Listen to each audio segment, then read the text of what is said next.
from the first cause were not controlled. Do you mind? You're being abusive. You're being abusive. Can you please go away? What we have is over nearly 80,000 words being revealed over 23 years, often consequential, where the chapters are not being revealed in order, neither are the verses within the chapters being revealed in order, and the chapters are being revealed simultaneously. Yes, and of course the other explanation is that he's making it up as he goes along. Then you have Professor Raymond Farin, who talks about the concentric patterns, parallelism, chiasm within the text. And you can find all of these in other books as well. But you can find patterns in all kinds of books if you look hard enough. You're still not willing to yield. That's the thing, isn't it? No, I've not been stuck on it. To be honest, I don't really get time to watch virtually anybody's channel, to be honest. How's your channel doing now? How many subscribers do you have? And is it building up slowly? I don't know. Well, it's a start, isn't it? Yeah. I mean, honestly, I don't really do the religious stuff. It's mainly the science, denial, anti-evolution stuff, support that I react to. Okay. Yeah. So what? Yeah, he is. Yeah. You don't mind, do you? Oh no, I don't mind. Sorry. Yeah. What is the main stickler for you in terms of not accepting religion? Because you've come up with lots of things before, and I think some of those we discussed that they don't necessarily inherently those points themselves disprove the existence of God. No, it's not my job to disprove them. Right. Because the person who makes the claim has to say that it has to provide sufficient evidence that there is one. But would you accept that? So I understand the argument that you pose. But would you say that it's fair to say that even the atheist is actually positing a claim? And that claim is that it has to be a naturalistic explanation. It can't actually be God. Now, I'll tell you why I say that. Because there are two ways of, I feel, yes, coming over this side. Okay, no problem. Bad lighting, is it? Or we need to get better lighting. He wants his Hassan's better side. So why I say they're making a claim as well is that when we posit hard atheism, what it's actually saying is that there has to be a naturalistic explanation, and there can't be a metaphysical explanation. So that in itself is a claim, I think. That is a claim, yeah. Right. The other thing is, the reason why I feel that it is a claim is that there are two ways of arriving at truth, I think. One is analytical and empirical, overwhelming evidence for something. Yeah. The other is when one studies all the alternatives and one exhausts all the alternatives, and if that's the only rational or logical conclusion left, then I would say, though you might argue it's not as weighty as analytical and empirical first-hand evidence, I would say nevertheless it's a deductive set of arguments that arrive at certainty that, well, the only explanation has to be some form of entity, powerful, creative, and what have you. I mean, I've heard that, but you'd have to exclude all of them, and then even then it's not like a pure deductive argument, because you haven't got to make sure that you've excluded every single natural. Well, I think that you have, but please go ahead. Sorry, I've interrupted. Yeah, so you're just saying that, because something like a methodological naturalism. So yes. What I see is we can't test for the supernatural. Yes. So until you can find a way of testing for the supernatural, then you can't include the supernatural in any like logical program or causation. Yeah. But I think there's an assumption there. The assumption is that there should be a scientific paradigm or principle, or within our scientific paradigm of observation, experimentation, repeatability, and everything else, to discover the supernatural. Yeah. And that's an assumption. It doesn't necessarily have to be so.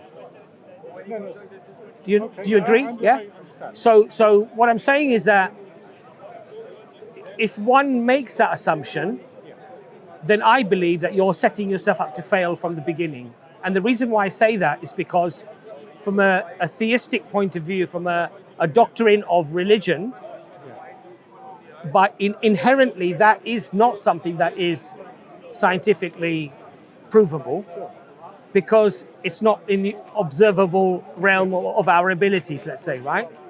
And sorry. How I would respond to that is, if we don't find it, quite understand by the way, if we don't see, then I think that's the fault of the supernatural entities for not making themselves clear. Right. So I would say that's another assumption. And the assumption there is that if an entity like God exists, then the assumption is that he would make his evidence so profound that there would be no way that anybody would actually deny it. If that God wants to be worshipped, right? Yeah. Okay. If that God wants to be worshipped, yes, then that God would.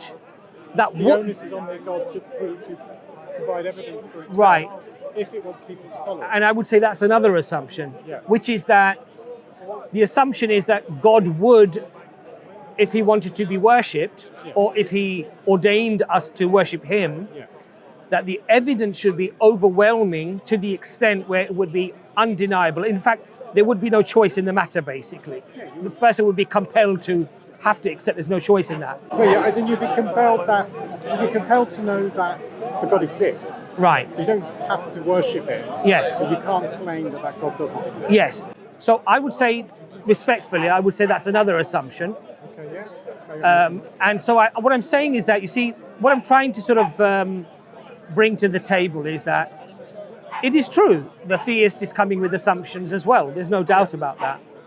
But I think that this point of intellectual superiority from the atheist, that actually we're being very analytical, very empirical, we're being very neutral in our assumptions, I think that's not actually fair or just or correct.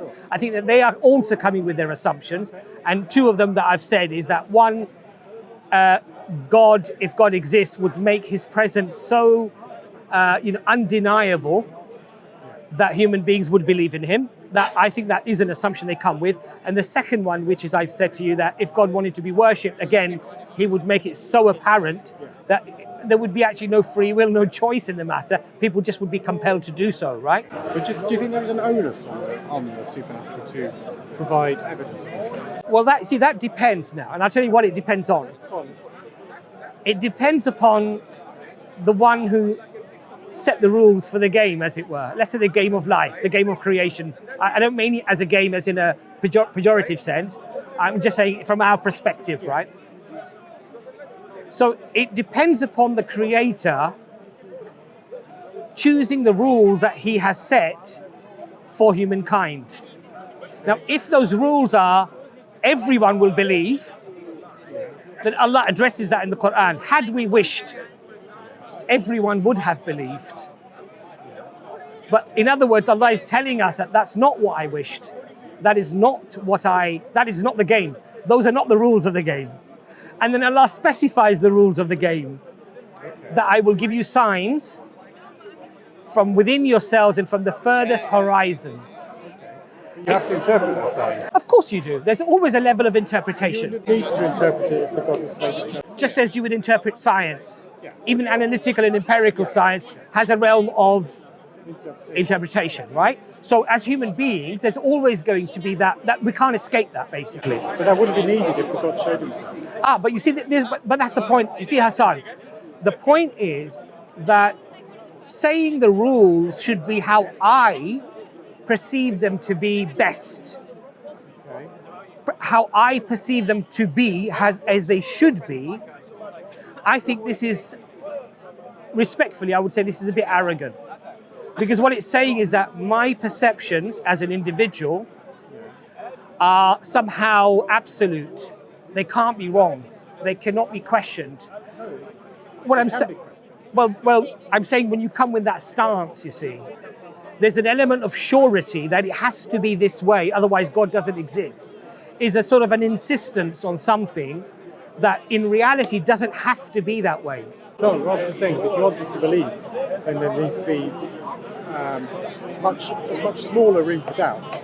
But if that belief is something that the rules of the game are that God wishes an individual to have overwhelming evidence from God's perspective, not from our perspective, yet still leave them enough free will to make that decision. To believe or not to believe. All right? Now, one of the things that I would say is that I think that the concept of belief is something actually intrinsic within our very psyche, our very nature. Is this Fitra, I would say. And I would say there's some data to support that. You may disagree. I would argue that. You may disagree with that, but I would say that the study by, I think, Daniel Bennett. I mean, there were some studies that people in Oxford University. What that showed was that people tend to, especially in children, they tend to find that they look for an agency cause for something higher than themselves. Like when they see a rock on the beach, they're not going to think it was blown in. Yes, they're going to think somebody. So cause and effect, basically. But they tend to put an agency. Behind. That's what it shows. Yes. So, and of course, if you extrapolate the universe, the greater existence, then the greater the cause for that, right? Now, the other thing that they somehow intrinsically seem to possess is this aspect of justice. So if you give one and a half year old a cookie, and you don't give it to the other one, that one it cries. It sort of recognises that's wrong, right? I've seen that in monkeys as well, right? So right. So they have a sense of fairness, So we believe that there are some things that are intrinsic within the human fabric of existence, whether you say soul, the qalb, the spiritual heart, whatever it might be. Sure. I mean, I won't argue that there are things that are intrinsic within us. I wouldn't put that down to we've been our programming by a god. I understand. We may disagree as to the cause of that, right? Yeah. But what I'm saying is that, therefore, I think that atheism is something that is conditioned to the individual afterwards. Okay. But the natural predisposition actually is to accept this entity, this higher cause, this cause of everything. That's what I would argue. And I think the data seems to support that too. And so when a person says, often they say to me, proof, I would say actually the Quranic verse is actually quite compelling, that from within yourselves and from in the furthest horizons, if you actually sit and contemplate, that you will actually, I think personally, that you will at least arrive at a conclusion that there has to be some sort of necessary existence underpinning all existence. We can also argue about that. There's some fundamental essence to the universe. Yes. And I don't, I've explored that, and I didn't even get anything beyond that. Okay. Certainly, you haven't even, because you have to get from there to deism. And from deism I understand that, but have you yourself arrived at that conclusion that there has to be something that has always existed?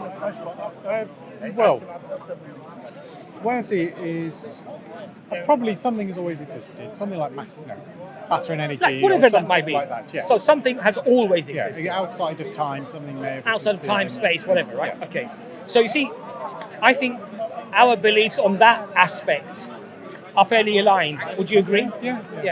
Obviously, now the question arises as to the explanation of what that existence might be. Sure. Yeah. Now, obviously, from your point of view, and please, I'm explaining what you believe, and if I'm wrong, please correct me. That existence of that necessary existence of energy, matter, whatever it might be, is something that doesn't require an explanation, because it is in itself its own explanation. There's no explanation outside of it, right? It's just as in, like, we're talking about the fundamental. and that everything that has come into existence has proceeded from that existence. Has it proceeded from? We have a Christian friend. Unfortunately, they're Guys, not if you right. don't mind, we've got cameras We've got a camera here. Please, Oh, sorry. Please, yeah, thank you. I mean, you could say that. Yeah. sorry, If you say that sorry. everything is, if you're positing the first clause, Just 1 second. then Sheikh, Are you ashamed of your mother? Sheikh, can we just Jazakallah khair, thank you.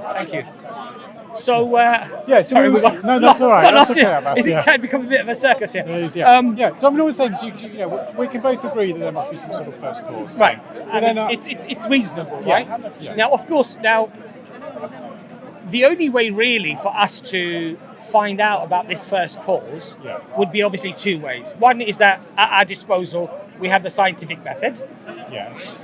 but a necessary existence by definition is outside of science because matter and energy always require an explanation. They're contingent. No. Well, let me ask you Go on, something. then. If they are contingent, i.e., that they possess certain qualities and certain elements which are assembled in a particular way, and they could have been assembled. This is They the could have been contingency assembled argument, differently. yeah. Yeah, you understand my point.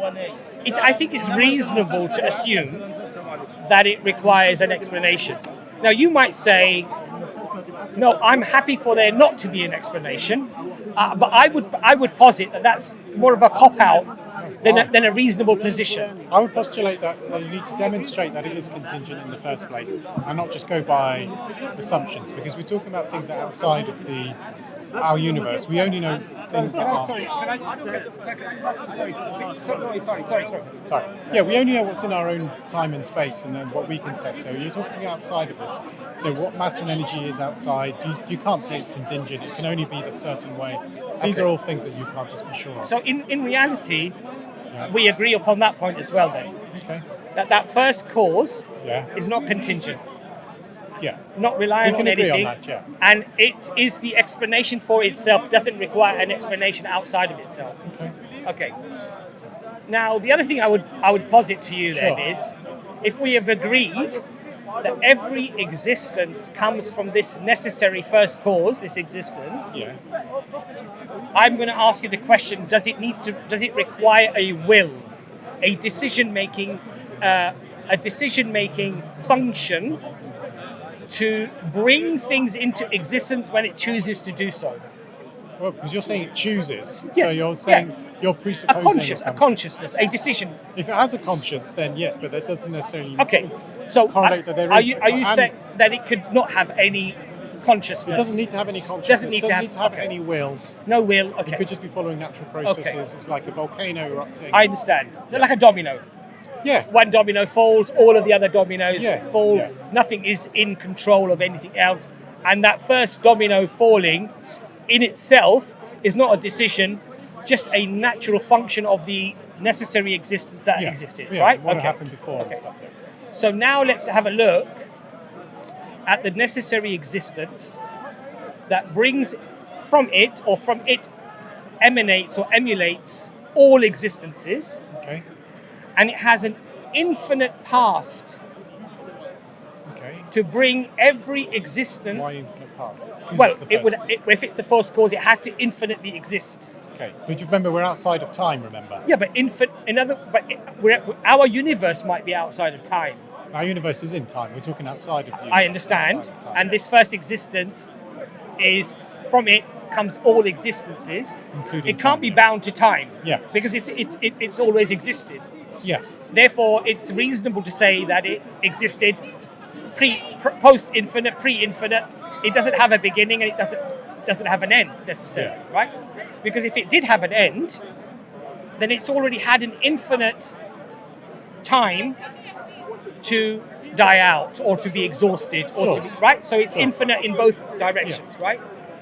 Now, if every step that emulated from this or that was emitted from this You cannot defend Sorry. your religion. Had- you had a sheikh in here. had an bullying infinite a Christian woman. amount and when of a man time, comes infinite to amount of challenge time. him, he Sorry, I runs can't hear away. you. I know. Can you Because go your away? We're religion talking. only Do you works mind? When you bully women, when you put Sorry. waters in them, when you cover them lock them up. Okay. And when it comes to we've got a Christian discussion. men, you can't defend We're having it. a discussion. It's a misogynistic religion.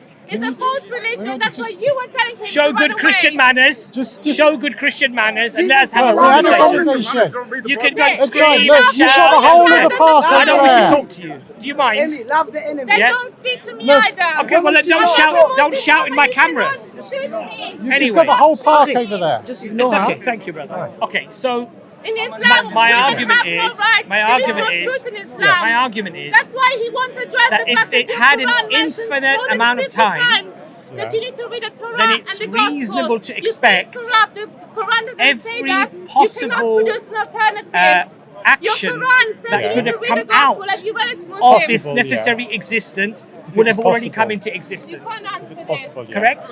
Would Yeah, that I be can see reasonable? that. I can see that, yeah. But our universe came into existence 14.3 billion years ago. We'll see if Yeah, the Sheikh comes back. 13.8, yeah. He won't 13.8, come sorry, back. billion He won't years ago. come back because there is no That will truth just in prove, this. Therefore, there could not have been an infinite amount of time for it to come into existence from merely a domino effect falling.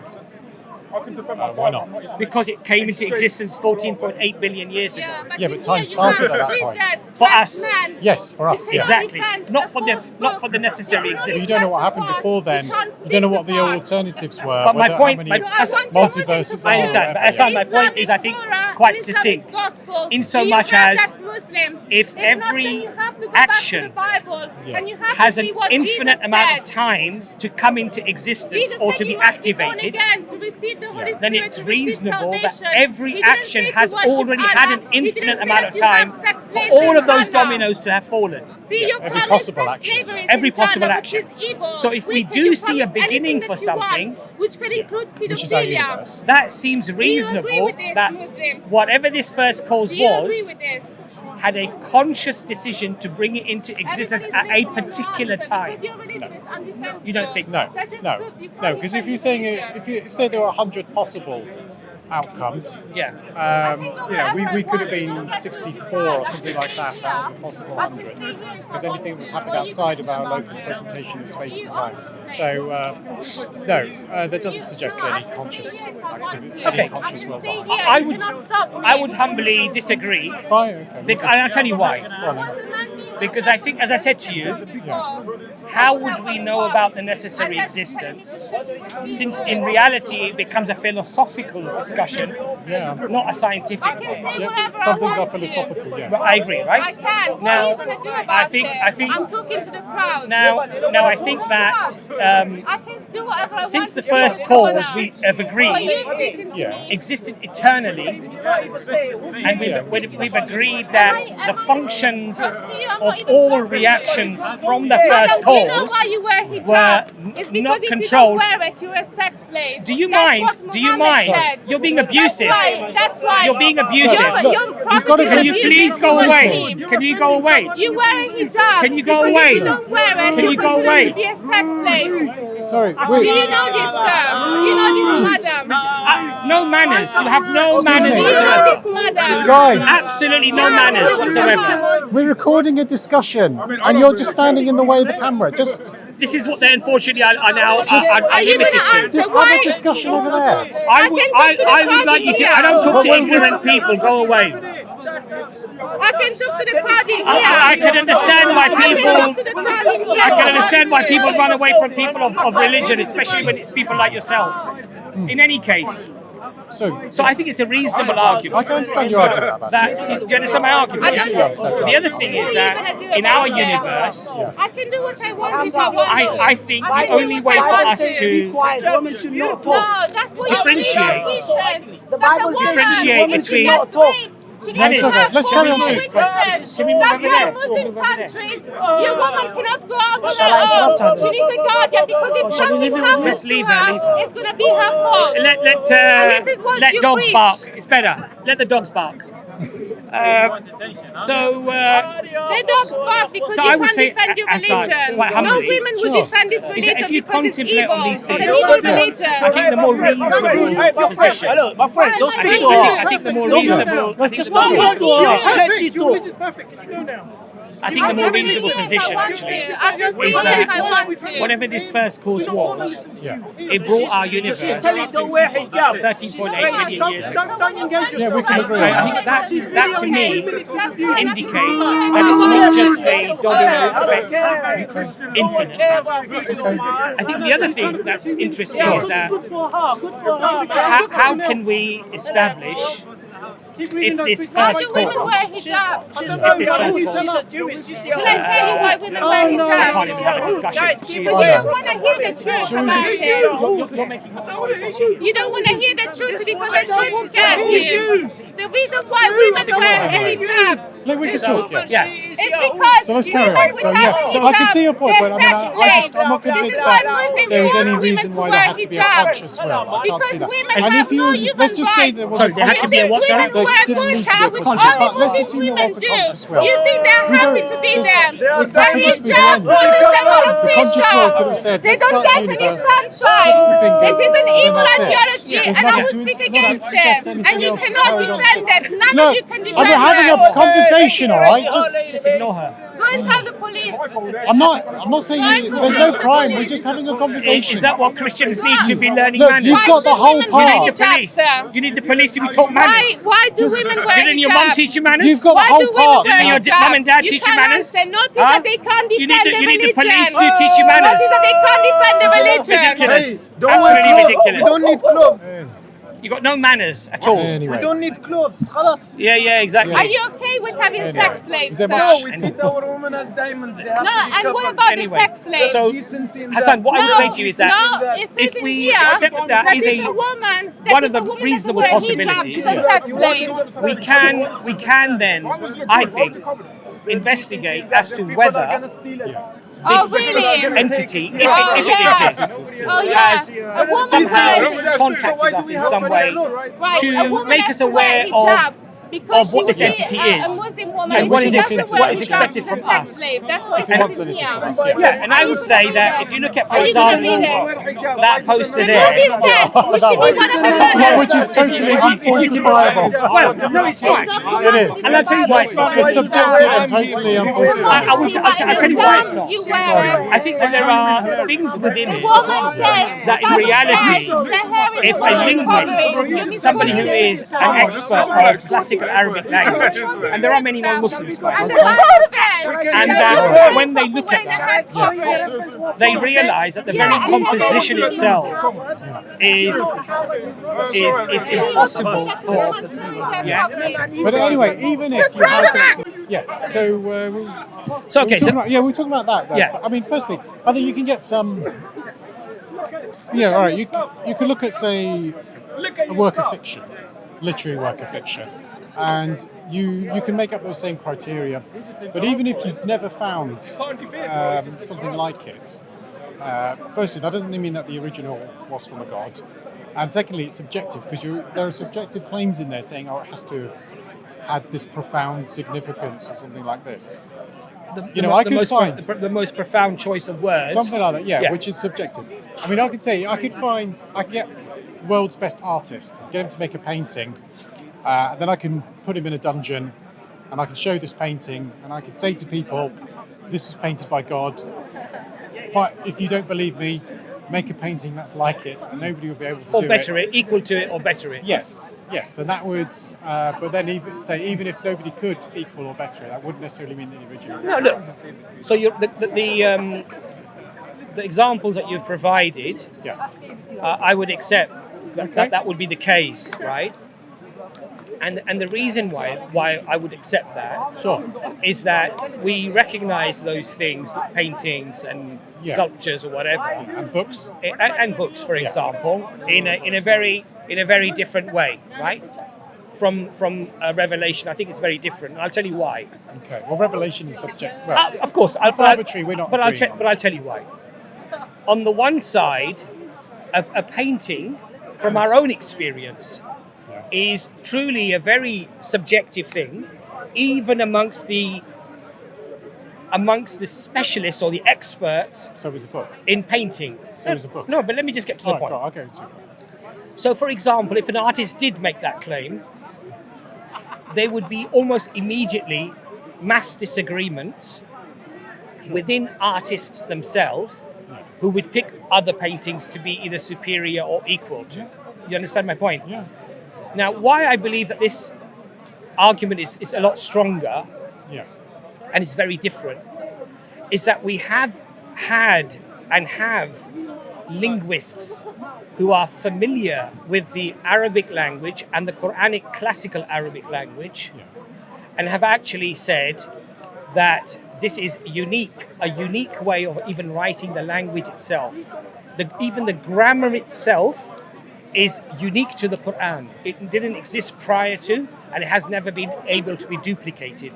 Wow. We have linguists themselves who are saying that the very words of Muhammad, peace be upon him, Yeah. Fair enough. and the Quranic Arabic are unique, they're different. Yeah. The language is different from the language of the Arabs at the time. Yeah. Yet it uses the same letters and the same words, and in some cases comes up with a different word with actually a more eloquent way of explaining. So it comes with new words, in fact. Right? Although, I mean, you can say this, look, how the Quran resembles pre-Islamic poetry. Was Yes. the Quran plagiarized from others? Yeah, of course. So we can look at these claims. There are right? people who make the claims. Of course they do. Yes, yeah. I'm not saying that people don't make the claim. Yeah. What I'm saying is that the only way of ascertaining whether those claims are actually, they hold any weight, Yeah. is that you would at least get some consensus within academia themselves. They wouldn't be fringe opinions. Well, I wouldn't say that these ones are fringe Well, opinions, but from what my investigation, These from what are I've ex-Muslims please, as well, please they do just send say- them to me. sure. But from I mean, my, you can easily Google of it. course, From yeah. Abdul Al's. Yes, not a problem at all, right? But So, certainly you can have a look so at those for and- example, I would look at non-Muslim academics on the subject, like Professor Angelica Newith Did she and convert to others. Islam? No, of course not. Well, then maybe it wasn't that convincing. No, but look, the point I'm trying to make to you here is this. Yeah. There are many people who saw the Prophet, peace be upon him, themselves. Yeah. Many who didn't Okay. accept Islam, Yeah. despite seeing what we would argue is the miracle of the Quran. And by the way, agreeing Yeah. that it was outside the capacity of human beings and still not accepting the Quran Well, or accepting if Islam. they thought that, yeah. Yeah, But I mean, okay, but surely a God would make it so that it's Oh, well, that's it's not again, ambiguous. What I'm saying, Unambiguous. what I'm saying is that look, for me, I don't believe it is ambiguous, Okay. and that's perhaps because I've, in a very non-academic way, let's say, Yeah. I've studied it to some extent, and for me, it's actually quite overwhelming. Okay. The claim that it's being made in terms of its uniqueness, its structure, the language Which itself is a being very unique, subjective claim, yeah. Look, to some extent, I would say, to some extent, there is going to be a level of subjectivity in terms of how you personally interpret something. Yes. But where that subjectivity is reduced is when you start getting mass consensus of people who agree to a particular, a conclusion about something. And by the way, I'm not just talking about Muslims here. I'm talking about non-Muslims as well. And look, we all operate by balance of probability. Let's be honest, yeah, right? yeah. So if we have an overwhelming consensus, including non-Muslim consensus, I think the argument becomes much more robust and forceful than if it is just a bunch of Muslims saying something. I think the manner in which the Quran is revealed, for me, Yeah. is outside the capacity of human, what you would expect from a human being as well. I don't think. Well, I would disagree, but of I'll course explain can to you think why I that. believe that. Yeah. I mean, well, there's all the revelations which are. I'm trying to think of the word now. Convenient. The convenient revelations which just come at the right time. Yeah. Very self-serving ones. The ones that only apply to Muhammad's wives. Well, okay, let's and, look. you know, But all let's of look this. at that. Okay. So, sure, we'll be able Not to a talk problem. about Look, the Quran we know through the testimony of many thousands of companions was revealed over 23 years, from Okay. 40 to 63. that. Yeah. The revelation came down often consequential. So an event unfolds, Yeah. or somebody asks a question, Yeah. and a few verses are revealed. Yeah. That's your explanation. That's our explanation. Yeah. And of course, the way that we establish that explanation to hold any credence Yeah. is the way that we would justify anything that has happened in history, which is valid, multiple, testable, testimony.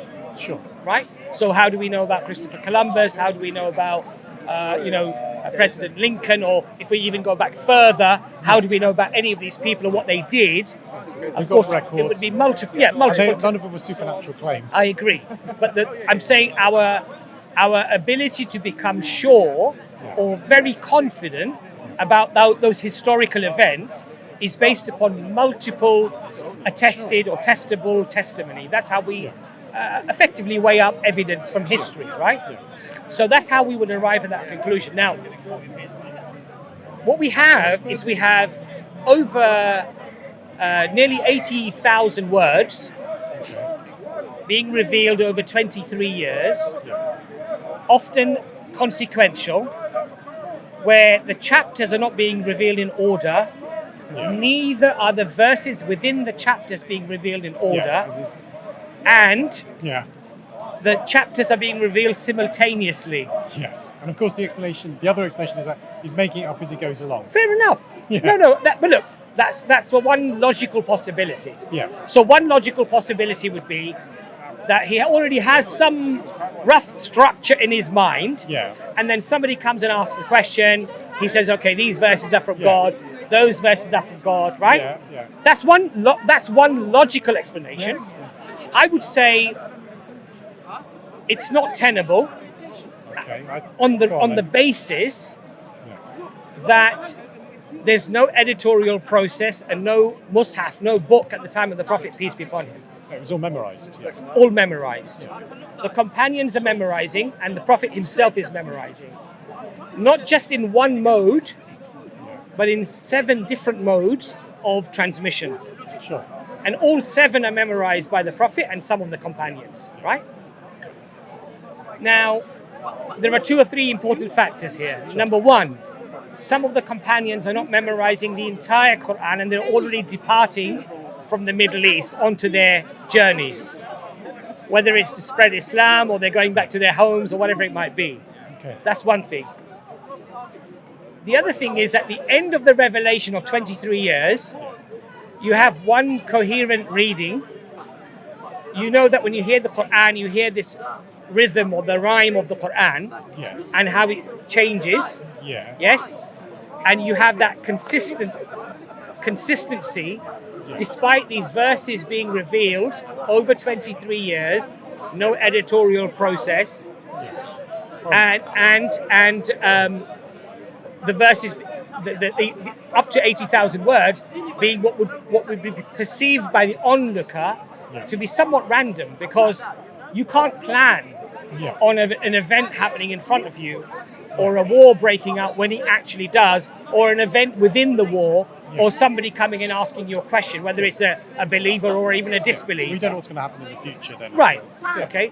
Now, within that book, you have that structure. Okay.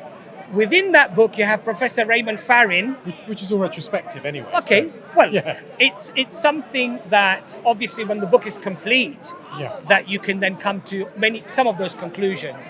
Some of them would have already been arrived at. I still think it's subjective and it's retrospective. Then you have Professor Raymond Farrin, who talks about the concentric patterns, parallelism, chiasm within the text. And you can find all of these in other books as well. But you can find patterns in all kinds of books if you look hard enough. Yes, in some books you can find some patterns, but I would argue the complexity of what Raymond Farrin says about the Quran, in terms of concentric within concentric patterns, the reason why he became Muslim is he said that the revelation revealed in this way, in his view, and you could argue that's subjective, but he came to the conclusion that that is outside the capacity of what you would expect a human being to be able to come up with. Okay. You understand my point? Yeah, so what I'm saying to you, Hassan, is that there are many layers, not just one layer, which I believe actually are profound. Now, within that book, you have prophecies of things that will come. Okay. And some of those prophecies are counterintuitive. In other words, of course, you would expect that not to happen, but the Quran makes a claim that, in fact, this will happen. And I believe that a liar or somebody that's just making up a text can only do that in two ways. Yeah. Number one, he applies that information after the event has happened. Yes. Yeah. Or he says vague things. Or he says vague things that actually have no solid grounding. He throws out all kinds of prophecies, some that of which are not really specific. Only a couple come true, yeah. Right. Go on. You agree, right? Yeah, I know those. But you would also expect that he would probably make mistakes when he's doing these type of prophecies, right? Now, you don't find any of that in the Quran. Really? No? No. And by all means, please do come back to me. Sure. I mean, of course, you can. I mean, you can just easily look up mistakes in the Quran, and there'll be loads there. Not a problem at all. Okay. So have a look. Anyway, I have, right? All right. Now there are plenty of that. All you need to do is just Google it, and you get long lists. Look, I'll tell you what I've looked at when I've seen these people come up with these arguments. Yeah. I found. I'll need to get the train soon. Not a problem. We'll finish up our conversation. Yeah. I found 2 or 3 things very, let's say, common in these arguments. Sure. Number one is the linguistic ability of the individual to decipher the text is often faulty. Not always, but often faulty. Number two, they often look at an explanation that the general consensus of scholars have never agreed with. So it's a fringe opinion.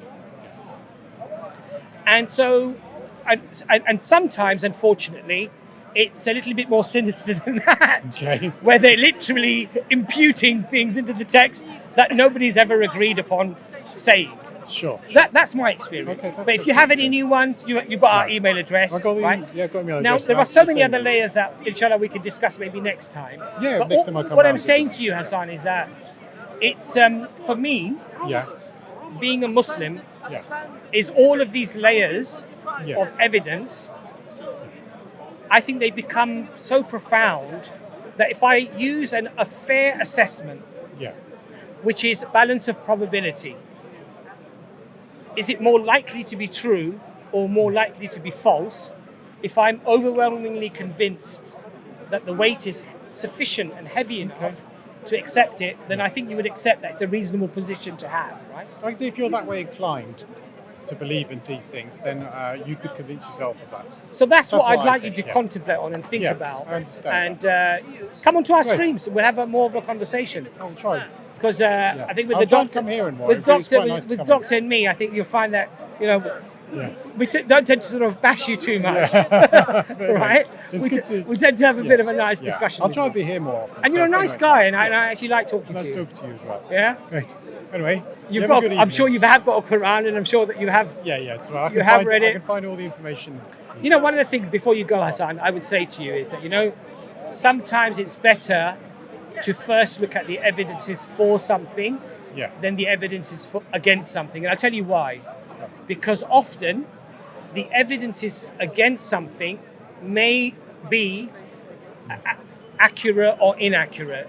Yeah. And sometimes our perception or our fundamental, let's say, foundational baggage that we come into the discussion with is very anti-religion and anti-Islam or whatever. And so even weak arguments seem very fair and reasonable to us. Do you see my point? Yeah, but sometimes the evidence for something can also be unbalanced and weak as well. Of course, and that's where Allah says very clearly in the Quran, if you speak the truth, provide your evidence. Let's base it upon the evidence, Anyway, look, we're going to catch a train. How far are you? Are you quite far out? Or? Yeah, Midlands. Oh, right, okay, so it's a long way for you to go. Very nice to talk to you, Hassan. Good to see you in person. All right, see you later.